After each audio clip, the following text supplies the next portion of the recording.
have to really escalate the noise we make so that we'll be heard.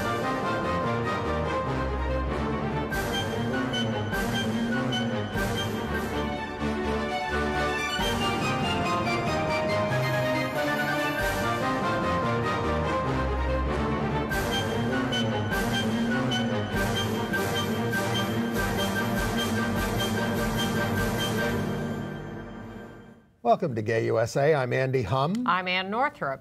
And in the news this week, you remember how we told you how the Indian Supreme Court had reinstated the sodomy laws?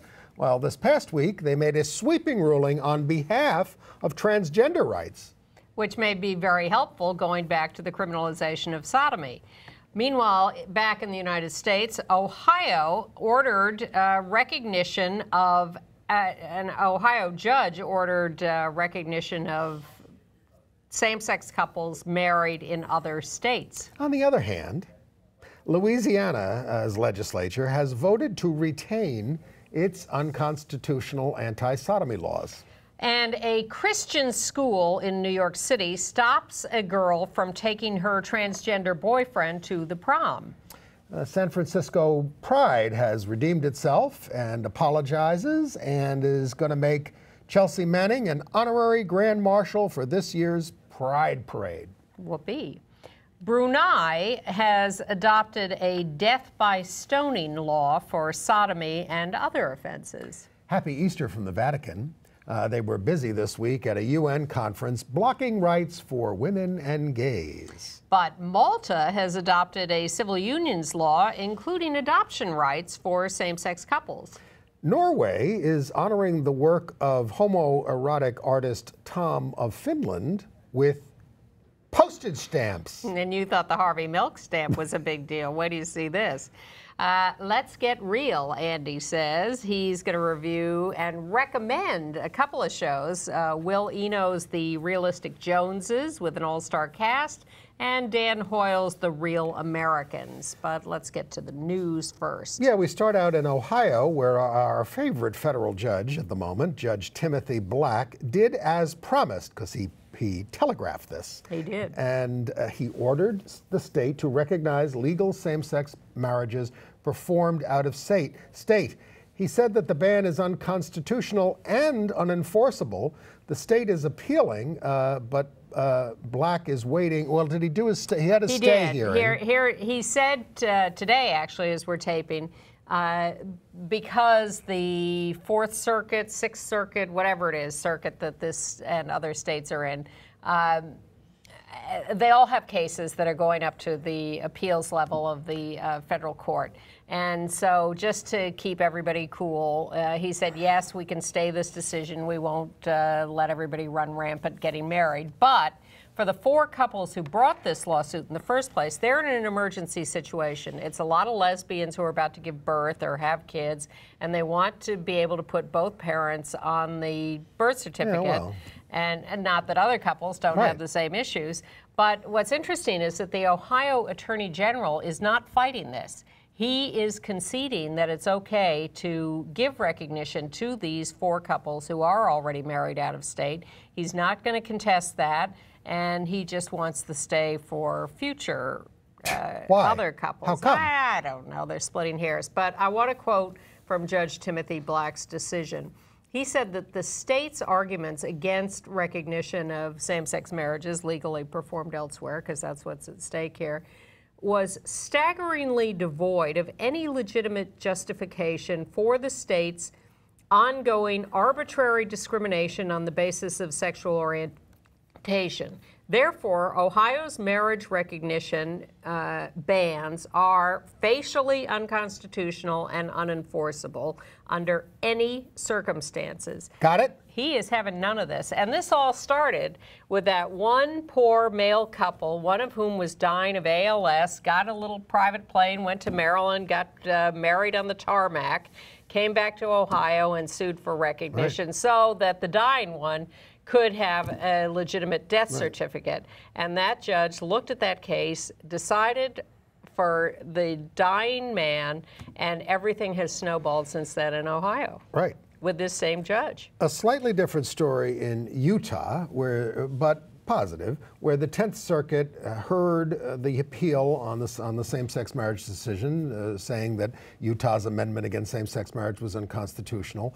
The court, by most observers, seems split, like 2-1 in this case. Well, they're actually saying 1, 1, and 1. There's one who's sort of unknown, maybe leaning in our direction, but not sure. But, so we don't know. That's the point. And but in the meantime, in Utah, the state is trying to block adoption petitions of at least 2 of the 1,000 legally married same-sex couples. Well, the Attorney General, the new Attorney General in Utah, is quite a piece of work. First of all, he submits a brief to this 3-judge federal appeals court panel and says, you know, we put in our arguments that this all had to do with parenting, but we relied on this Regnerus study, and we're rescinding that because we've realized that his study is just full of crap, is what it is. Worthless, not worth the paper it's written on. His own university has disavowed it. So we're taking all that back. But meanwhile, we're going to try to, you know, make these second-parent adoptions not legal. And meanwhile, when they're in court for this hearing, he goes over to the same-sex couples who are there, who brought this lawsuit in the first place, gets down on his knees to talk to them because they're sitting on the benches in the courtroom. He should have spit in his eye. And says, you know, I'm so happy to meet you, and of course this is nothing personal, oh, yeah? and I wish you all the best, and I want to say, yeah. You know, how dare these guys? It's outrageous. It's like the guys that we've debated in TV studios who then want to shake our hands afterwards. And I'm saying, why would I want to shake your hand? You just said I shouldn't have any rights. Exactly. So go your way and repent. I didn't shake the hand of the guy who tried to do that to me either. This was Niger Innes, as I remember. Well, mine was a guy who was representing the archdiocese. Oh, Jack Hale. No, it was a different guy? Different guy. Anyway. But he was the one who said, you know, it's all about anal intercourse. Right. And I looked at him and on live TV said, oh, please, everyone enjoys anal intercourse. He had no response. Okay. All right. In Indiana, a federal court has ordered the state to recognize a lesbian couple who were married in Massachusetts, again, because one is dying. Terminally ill. She's got all kinds of cancer. This is a Lambda case on behalf of Amy Sandler and Nikki Kwasny and their kids. Kwasny is the one with terminal cancer. We are making as you know, clear and evident and concrete as possible the real-life implications of these issues, and we're winning on that. To the point that even the Nevada Republican Party has removed from its platform its opposition to same-sex marriage. They want a big tent. What they really would like to do is win an election. Yes. Also, the Young Conservatives for Freedom, which is a national group that's just a sort of ancillary group of the Freedom to Marry organization. Young Conservatives for Freedom to Marry is actually who they are.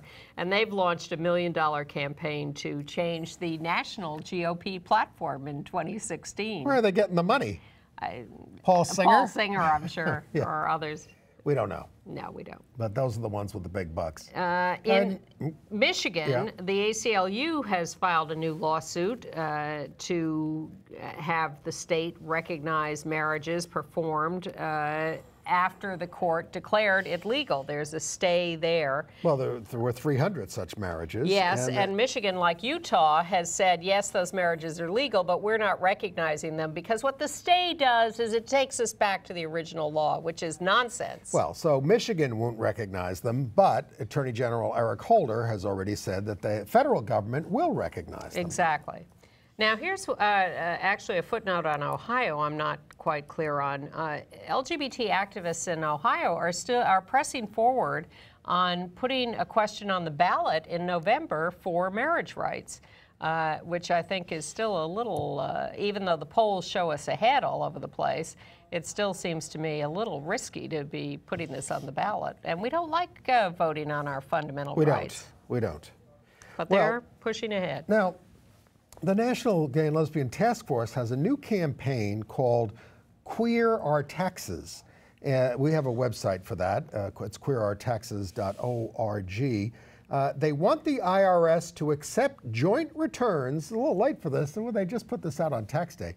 They want the IRS to accept joint returns from same-sex couples who are unmarried and let same-sex couples claim their kids through a new dependent for tax purposes category, even if it is in a state that denies them the right to adoption. And would this also apply to heterosexual couples? And why would the... and why would you call it queer then? And why would the IRS do that if they don't do it for heterosexual couples? Right. Well, I think that their argument here is there are a lot of places where we have no right, no recognition, and this is where we need recognition. Right. And the federal government, just as I just said, Eric Holder is giving recognition to the Michigan marriages. Yes. The federal government could be recognizing this until people can get married in these places, or until the government starts recognizing domestic partnerships. Well, I do think it's a nice assault on the idea that you have to be married to get any kind of recognition or benefits. But I think we're going to get farther with legalizing marriage. And in fact, in Columbia, South Carolina, there was a tax day demonstration for same-sex marriage rights because in Columbia, South Carolina, they certainly don't have those And in rights. Illinois, Governor Pat Quinn has ordered the National Guard to recognize same-sex couples wed in the state. Some counties do it there, some counties don't. By June 1st, everybody's going to have to do it there, but it's only about 16 of the 102 counties now issuing licenses. There's no direction from the Attorney General on this. It's up to the clerks whether they want to sort of start doing same-sex marriages. Also in Illinois, the House there has defeated the proposed no conversion therapy for minors bill. This is a bill that has been having some success in a few states around the country. California, New Jersey, New York, it's moving forward, but it has been beaten back in Illinois under attack from right-wingers who want to be able to have kids go to therapy to change their And it also did not orientation. advance in Washington State. I guess it's more controversial. What shouldn't be controversial is that the Supreme Court 10 years ago in Lawrence v. Texas, 11 years ago now, I guess, outlawed sodomy laws for consenting adults. And Louisiana, a number of states, though, never bothered to take them off their books. Mississippi only gave women the right to vote a little while ago. I mean, obviously women could vote, but they didn't change the law. Well, they're trying to take away the right to vote for a lot of people. Yes. But these laws remain on the books as, just archaic residual things, except... Or as good statements of family values, as George Bush would say. Well, what they W. Bush. What they actually are is very bad things because the cops use them to continue to arrest people. And they get confused. It's on the books. I arrest you, I charge you with sodomy, and then you can't be tried for it. Meantime, you're in the paper for sodomy. Exactly. So Louisiana, where there have been these cases ongoing of cops entrapping gay men for sex and then arresting them and publicizing their names, someone's in the legislature decided that was a bad idea. And got it through committee. Right, and proposed this as a bill, but the House... The Christian Louisiana Family Forum got in gear, and the arguments they raised were that teens would be less protected from sexual predators, and it would put public health at risk. The law is about consenting adults, not about sexual abuse of minors or whatever, but I guess which there are a lot of other laws against. But in Louisiana, I guess you don't want an attack ad against yourself saying you voted for a sodomy. Exactly right. That's why these laws remain on the books. So they didn't do it. Well, it may help to understand that the Louisiana legislature also recently voted to adopt the Bible as the state book. Is there no separation? There's not even separation of church and state in New York City. I don't know why we should expect anything more of them. I like the blog comment that suggested that the Louisiana state song should be "Send in the Clowns." It's a clown college there in Louisiana. Yeah. All right.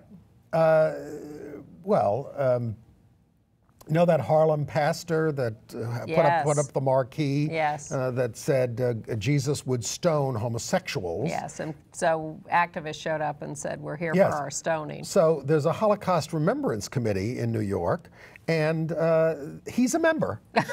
And so, you know, people complained about this and said, why do you, they said, well, we're aware of his position on that. You're right, is not good. But he's very good on Israel. Israel. So, but we're talking to him about that other stuff. Oh, good luck.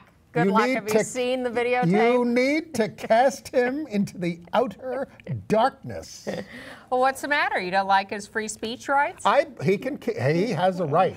He can keep saying this stuff. The government should not interfere with that, and we'll get to that later in Canada. Will. All right. Well, let's start with a Christian school in Queens, New York, Martin Luther High School. Which, named after Martin Luther, the founder of Lutheranism. Yes, not named after Martin Luther King, Jr. Or Senior. Yes. Or the third. Yeah, exactly. This is a very Lutheran, conservative, religious high school. And they're in the news now because they have told 2 of their students that they cannot come to the prom together. One is a girl, the other is a transgender male. No video. They have been together for, that was the voice of God telling us that they can't. That was Martin Luther. Yeah, saying they haven't gotten the video. But it's a touching story because these 2 have been together for some years. 2 years. Yeah. They were kicked out of their homes by their parents. When they came out to them. Yeah. So of course, come out about what is the question. Well, originally they came out as a lesbian couple. Yes. And then one member of the couple transitioned or is in the midst of transitioning. So the girl is sort of saying, hey, you know, I'm dating a boy. What's the problem? But I mean, of course, there shouldn't be a problem no matter who you're dating. Of course not. But you didn't like it when I was dating a girl, and now you don't like it when I'm dating a boy. And well, the school sees them as a same-sex couple. And describe this as an unconventional situation. Now, the girl is not like pushing this, but no, but she's saying she's mounting a independent prom or something. Yeah, they're going to have their own event where anybody can go. Yeah, so good for them. Yeah, and she's getting a lot of support from fellow students. Apparently, a lot of support from teachers too, who are too cowardly to speak up for her or to quit. Yeah. In South Carolina, at the University of South Carolina upstate in Spartanburg, the school has canceled its production of a play called How to Be a Lesbian in 10 Days or Less. Ha ha ha. Ha ha ha. So the school said, clearly this is humor and sarcasm, but since this idiot in the legislature is against it, we're going to cancel it rather than lose money from the legislature. The legislator who's against this freaked out when he heard this title. He said, well, clearly this is a play about recruitment, not about being born this way. Isn't that the old chant of the Lesbian Avengers? 10% is not enough. Recruit, recruit, recruit, as I remember from my youth. Humor. In Gainesville, Florida, an out lesbian and environmental activist, Helen Warren, was just elected to the city commission. In her first try for office, her campaign signs were covered with anti-gay slurs, but she prevailed in the end in Gainesville. Times they are a-changing. Well, there was a gay man who was a city council member in Mission Hills, California, in the sort of Palm Springs area, and he was running for re-election. They put fag all over his campaign signs, and he lost.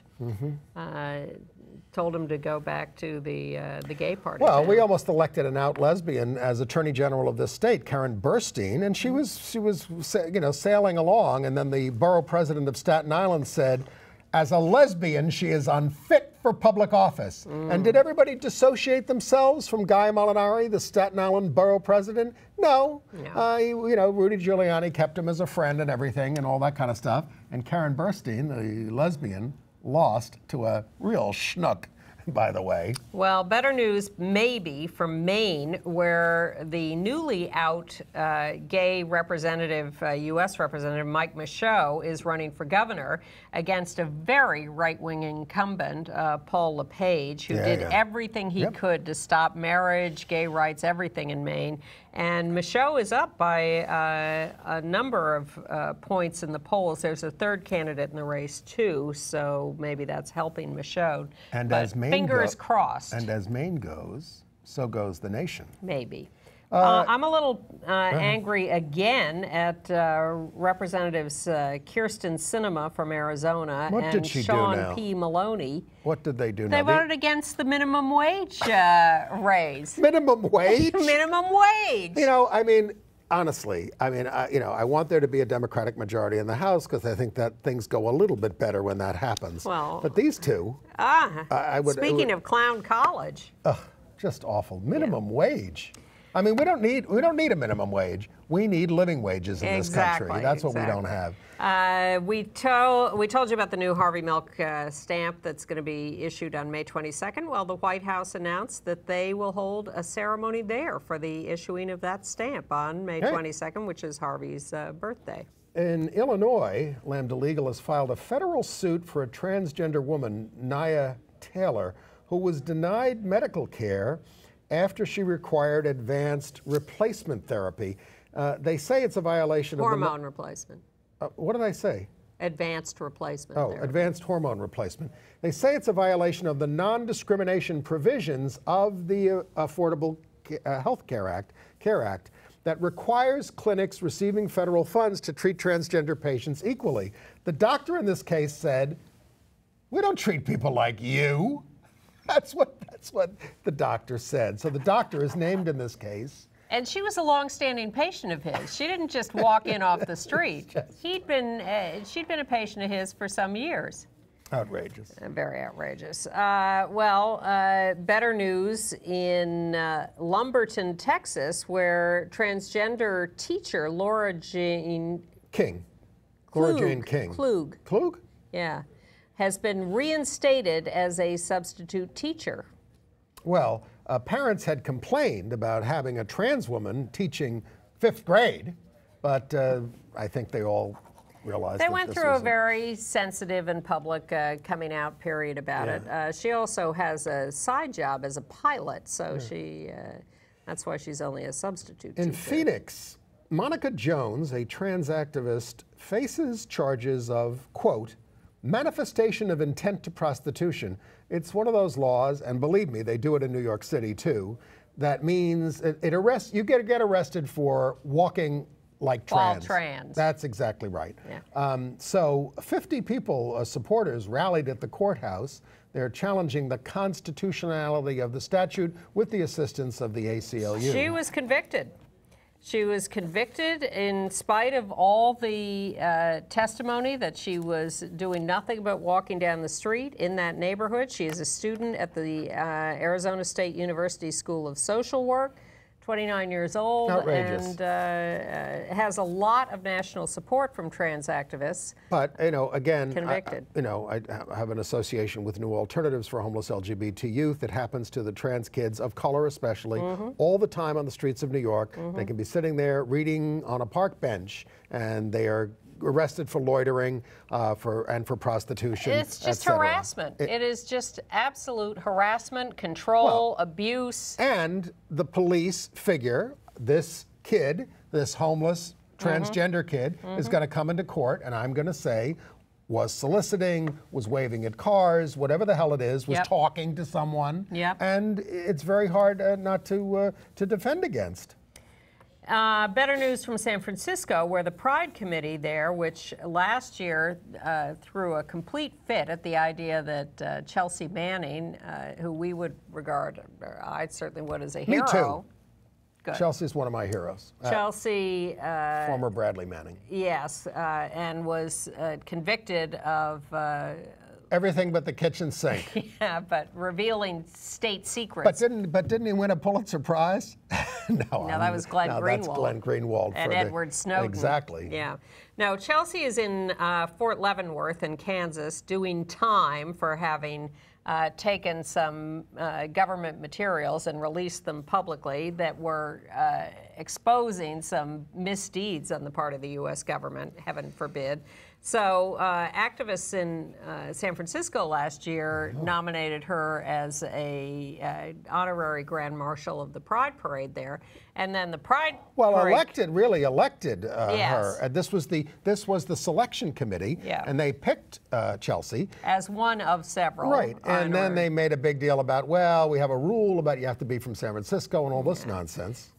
So she didn't make it last year, but the San Francisco Pride Committee, in behavior that I think is not often enough emulated in any government or private agencies, apologized just now and has named Chelsea Manning as an honorary grand marshal for this year's Pride Parade. I imagine there's a new group of people running things. Perhaps so. I don't know whether that is true or not, but Chelsea, and that's a new sketch of Chelsea that she has approved, her as female in Fort Leavenworth. She has accepted from Fort Leavenworth the honor of being the honorary grand marshal. Also, the Chelsea Manning contingent in last year's San Francisco Pride Parade, even though she wasn't allowed to be a grand marshal, was the biggest non-corporate contingent in the parade. And there will, of course, be a contingent this year, along with contingents in parades around the country. Do you think Chelsea could get a leave of absence from the prison to participate just for that, maybe? I do not believe so. No? But she is appealing her sentence and is seeking approval for hormone therapy in Fort Leavenworth. Nice to see the New York Times do a hard-hitting editorial this week telling President Obama to get with the program and issue an executive order protecting people from discrimination by federal contractors on the basis of sexual orientation, gender identity, and expression. And they also say that the executive order does not and should not have an egregious religious exemption like the Employment Non-Discrimination Act. Well, a couple of notes on the Employment Non-Discrimination Act, which, frankly, I certainly would like to see disappear if it retains that broader religious exemption. But Apple CEO Tim Cook said publicly this week that the president should, or the Congress should mark the 50th anniversary of the Civil Rights Act by passing ENDA. I think that's a little unfortunate in its analogizing. And 7 Republicans have now signed on as co-sponsors of ENDA. This makes me nervous because that means it's a little closer to passing. We don't want it to pass in its current form because it would enshrine discrimination against people who do things like work for a hospital that has a Catholic remote affiliation, even though most of the employees are not Catholic and it's not a religious... And it's taking a ton of public money. Exactly. To, if you take public money, you should be bound to abide by the anti-discrimination laws. Right. So our ideal scenario is that the law does not pass this year and gets rewritten as before it was rewritten to include gender identity and expression, right. Kicking and screaming. Right. So let's rewrite it and do it right and then pass it. Of course, all this would be solved if Pope Francis would just come to the rescue and bless us. I mean, our buddy Mitchell Gold took out a full-page ad signed by Carl Siciliano, who's been on the show, who runs the Ali Forney Center for Homeless LGBT Youth, a plea to Pope Francis on behalf of homeless LGBT youth. And I just have to say, and we're going to talk about it in international news, I mean, the Vatican hasn't turned around on any of these issues. Don't wait for the Pope and don't pin your hopes on this guy who people want to, who sort of, in the popular imagination, who am I to judge, is pro-gay, but he's not. That's a very standard equation, as you know, looking to one celebrity to solve all your problems instead of doing the grassroots work that's necessary. But what this does is sort of shame him, challenge him to come visit homeless LGBT youth. Oh, I think after 2,000 years of an all-male hierarchy, keeping women out and all that kind of stuff, they're beyond shame. I agree. On the other hand, of course, we had confirmed this week that this piece of papyrus that referred to Jesus' wife is at least an ancient document. And of course, Jesus probably did have a wife. And maybe if the church could have, I mean, if he didn't have a wife, it likely would have been in the Bible. which is the state book of Louisiana. Well, I'll give you a little good news from Mississippi. All right. Businesses there, after the passage of the heinous Religious Freedom to Discriminate Act, are putting signs in their windows saying, "We don't discriminate." A grassroots movement to promote an ethic of inclusion. You know, I have some stickers in my closet because we did this in New York, but we never really got the camera. It said, "This establishment does not discriminate." Oh, send them to Mississippi. I will. Okay.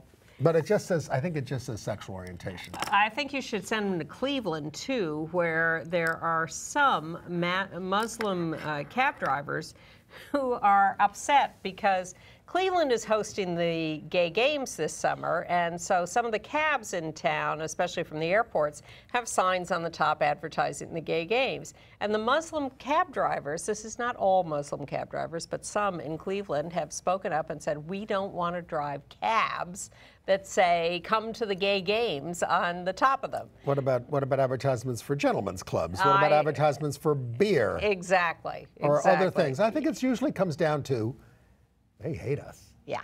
And it's not about their religion. So they're discussing reassigning those cab drivers. Oh, that's bad. I think they should, well. Yeah. Well, what do you think of this? There's a publisher of comic books, Oni Press, O-N-I, which publishes the very popular Scott Pilgrim comic. And they have disavowed one of their suppliers, Uline Office Supplies, because it's owned by Richard Uline, who funds anti-marriage campaigns in Illinois, far-right politicians. They've decided they don't want to do business with him anymore. What do I think about that? Yeah. It's not unlike the Mozilla thing. As I said, I don't like go and watch Mel Gibson movies because he's a big anti-Semite. It's very hard to get past that when you look at someone like that. And we'll get to more of this in international news, but in Dayton, Ohio, at Sinclair Community College, Peter LaBarbera, heinous, hateful guy, was scheduled to speak, and so first of all, he was late for the speech, and the students a couple of hundred students had showed up who were on our side. Well, he's there for an anti-abortion conference. No, this is Dayton, Ohio. This is not Canada. Okay. This is previous.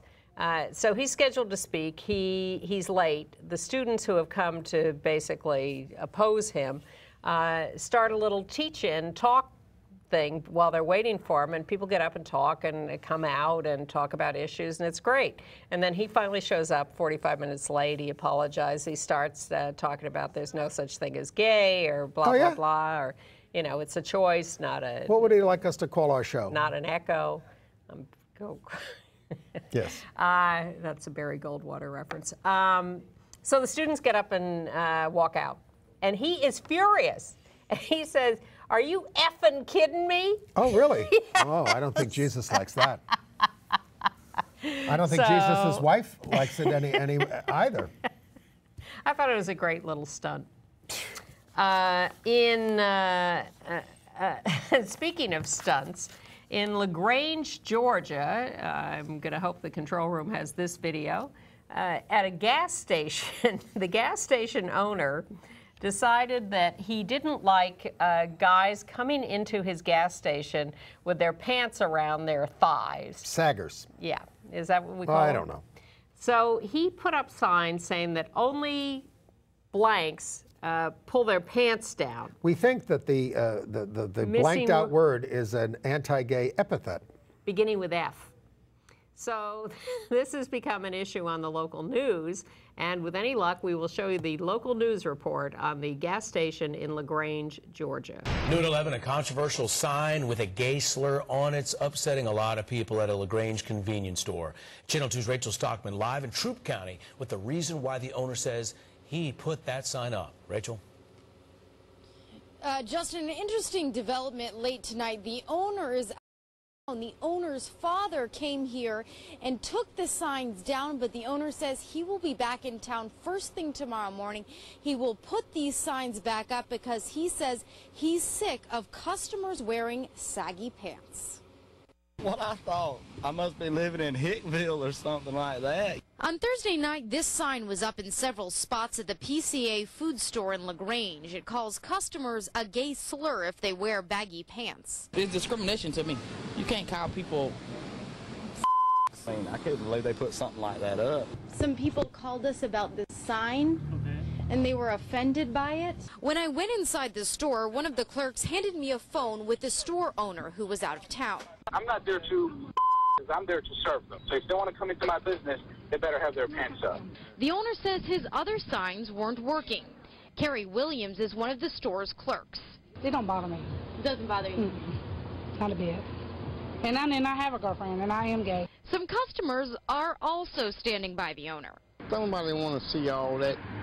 I don't want to see no grown man with their pants down. What While we were there, we spotted one customer with saggy pants checking out the sign. Did you see the sign? Oh, yeah, I seen the sign. I seen. Know what I mean? I seen, but I know them good folk now. I know the sign that go to me now. But Joshua Southern says the sign goes way too far. There's other ways to deal with it. You could say pull your pants up, nobody wants to see your butt. And the owner says that this is a matter of free speech. He says he's gotten so much support from some of his customers. He's actually having bumper stickers printed up, and he's going to sell them here at the store. Meanwhile, other customers tell me they're no longer coming to the store. They were so offended.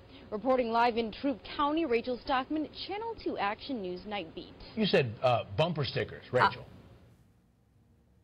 I like the fact that there's a variety of opinion there.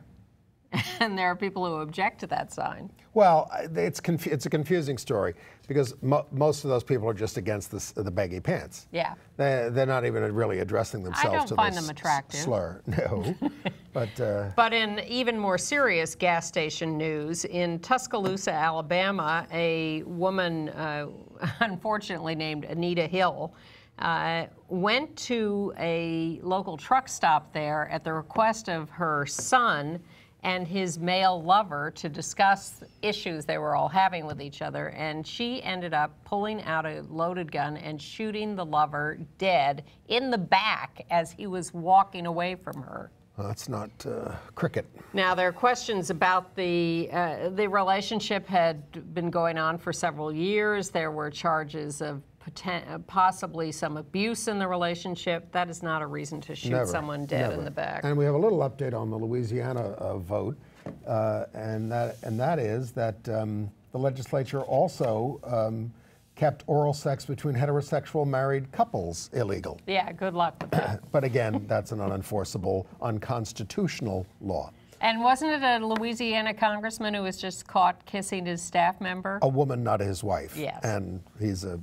And he ran on a family values platform. Yes, exactly. Well, let's move out of this country to other news. Well, we told you a lot about India, and we were really horrified that they reinstated these anti-sodomy laws there, the High Court. 2 judges on the High Court, but that's all it took. And there is still some hope for some review. But they ruled this past week, broad rights for transgender people. The government must recognize the chosen gender on official documents, including the third gender if they want. The state is, quote, bound to take some affirmative action for transgender advancement so that the injustice done to them for centuries could be removed. Yes, they mandated job quotas and education and all sorts of things. But these are 2 other judges on the Supreme Court of India. But what people think is that this, because of some of the reasoning they used, of course, about freedom and equality, that this may set up a situation where the recriminalizing of sodomy can be reconsidered in light of this later ruling because they need to be reconciled because they are contradictory. And there is a last-ditch appeal pending at the India Supreme Court, but I don't know who hears that. Well, maybe other judges on the Supreme Court. I don't know how that court is constituted or who would hear this appeal. It was originally going, I think, to a 5-judge panel. And what is going on in Brunei? Well, they've got a new Sharia law code that calls for death by stoning for sodomy, adultery, sex outside of marriage, and blasphemy. And all I can say to that is, Hasadiga Ibawai. You'll have to see the Book of Mormon to know what that means. The UN High Commission... I would recommend that the Louisiana congressman not go to Brunei. Or to see the Book of Mormon. Yeah. The UN High Commissioner for Human Rights condemned the new code. It goes into effect April 22nd. Brunei had a moratorium on the death penalty since 1957, but now it looks like it's gotten religion. Bad. But good news from Malta, island in the Mediterranean, where they just, what did they just... legalized civil unions. Yes, but with the same rights and obligations as married, and it includes adoption rights. And 1,000 people showed up in the streets to celebrate quite loudly and happily. In Italy, an interesting ruling. Italy has been one of the least progressive in terms of same-sex marriage rights. Why is that? It's a laggard. Well, because the Vatican is in the middle of Italy, perhaps. Yes, but that's another country. A couple of Italian men came to New York, got legally married here, went back, sued for recognition of their marriage, and an Italian court agreed with them and has ordered recognition of their marriage legally in Italy. And this may be a breakthrough for same-sex marriage in Italy. A breakthrough in Ireland, where a 6-year-old female has taken up with a 7-year-old female in Dingle. This is at the Ocean World Aquarium. They are Ireland's first same-sex penguin couple, Missy and Penelope. That we've noticed. The penguin keeper says that male-male couples are much more common.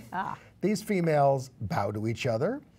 Missy is fun-loving, confident, and brave. Penelope is a bit shy, but loves swimming, preening, and keeping herself clean and beautiful. I missed that story. Thank you for including that.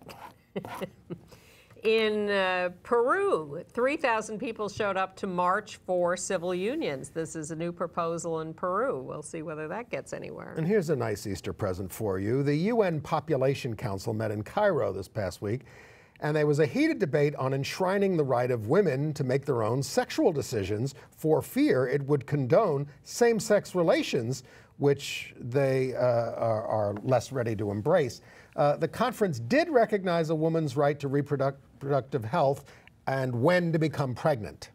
Oh, Imagine nice that. of them. Well, but the Vatican and many Catholic and Muslim countries blocked any mention of LGBT rights in the final documents.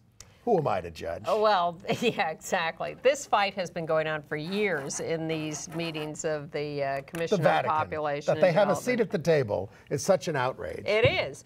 But they just ally with all the other right-wing countries in the world and try to block this. Well, this was supposed to be a discussion about women's self-determination sexually and reproductively. And someone who came out of the meeting said, you know, this is ridiculous. It's just gay, gay, gay all the time there. That's all they're talking about in these meetings. It has nothing to do with real self-determination. They're just, everything they say, it all goes back to, we got to stop this gay stuff. Right. Well, and the roots of the oppression of gay people is in sexism. Yeah, of course. Homophobia, weapon of sexism, Suzanne Farr. There you go. Gender roles, etc. And better meeting at the World Bank this week, where President Jim Yong Kim held the first meeting by the World Bank president of world LGBT leaders and talked to them about how development issues are implicated with LGBT rights. And it was evidently quite a stunning meeting. And these were leaders not from the usual suspect, you know, Western European nations or whatever. These were LGBT leaders from Lebanon, the Philippines, Uganda, Albania, Poland, Guyana, India, Mexico, Brazil, and China.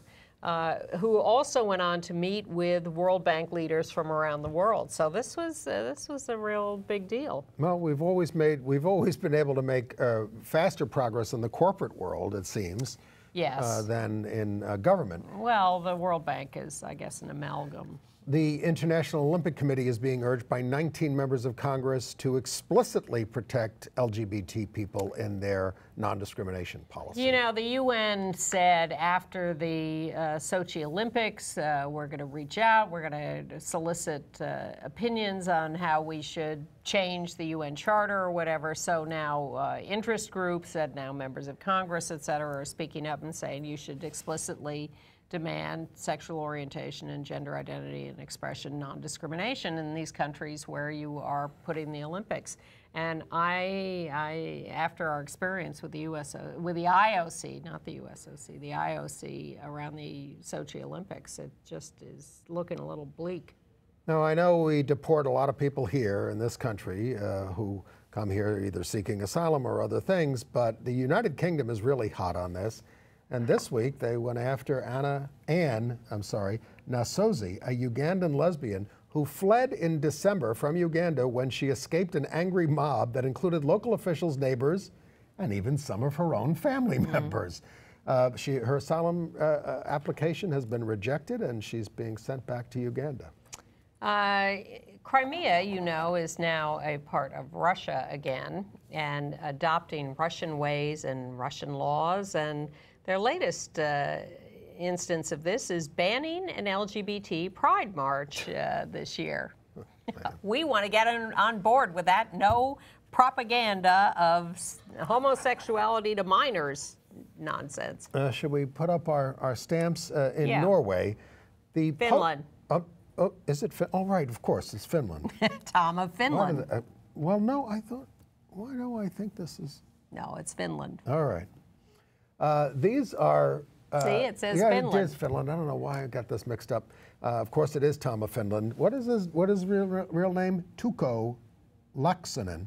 This is the famous homoerotic artist who has, you know, stuff. Died 20 years ago. Yeah, and they've made postage stamps out of his work. We're not showing you the most explicit part of that thing. You can look it up online. Yes. Just make sure it's Tom of Finland, not Tom of Norway. It's the song of Norway. Yes. You know, whatever. Yes, exactly. But, you know, I wasn't even going to mention this, but, I mean, while they're doing that, the Leslie Lohman Museum in New York has an exhibit called Stroke, and it's basically art from gay male pornography. That's the whole exhibit. I mean, it's you know, it's down there in Soho. Check it out. It's open until May 25th. Back to Peter LaBarbera. So he got walked out on in Dayton, Ohio, and then he goes to Canada, tries to go to Canada for an anti-abortion conference, right, as you started to say. Yes. He first got held up at the border by the Regina police, taken into custody. Because there is a law prohibiting misinformation and hate speech and hate propaganda. There's no First Amendment there. Well, certainly not as we know it. I mean, they do deem these things to be violations of Canada's Human Rights Code, and they arrested his friend, a guy named Watcott, for similar stuff. Well, he was standing on the campus, I guess, speaking, and refused an order to leave. I believe in free speech. Yeah. Okay. Yeah. And moving on to AIDS Sure. news? All right. Well, there's a promising study on the treatment of people with HIV for hepatitis C. This is out of Gilead Sciences. It is a combination of Sovaldi and Ledipasvir that had a 100% success rate in a small trial. Well, yeah, and there are drugs that treat hepatitis C, but this is one of the new generation that is going to be easier pills, less side effects, and will not hurt people who are on HIV medication. So that's good news. Big controversy over the AIDS Healthcare Foundation leader, Michael Weinstein. Oh, yes. Who gave an interview recently where he was talking about Truvada, the drug that is taken as pre-exposure prophylaxis. You take it every day, and you're unlikely to get HIV. Very unlikely. And so people who don't want to use condoms, or people who want that level of protection of if you're taking at high a risk, pill, and if you're having a lot of unprotected sex or just a lot of sex, maybe with multiple partners or whatever, or if you're in a serodiscordant relationship where you want to be protected.